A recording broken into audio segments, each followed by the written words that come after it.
मुंबई शिवसेनेच्या आढावा बैठकीत अजितदादांवर नाराजीचा सूर। नाशिक शिवसेना ठाकरे गटात कोणीही नाराज नाही, सुनील बागुल।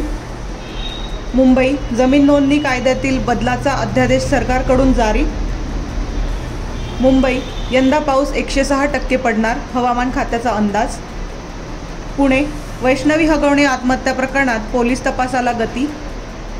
मुंबई लाडकी बहीण योजनेबाबत गैरसमज पसरवले जात आहेत, आदिती तटकरे। नाशिक कृषी मंत्री कोकाटे यांची मंत्रिमंडळातून हकालपट्टी करण्यात यावी, राजू शेट्टी। मुंबई भारताने हल्ला केलेल्या 9व्या स्थानाची यादी पाकिस्तानकडून जाहीर।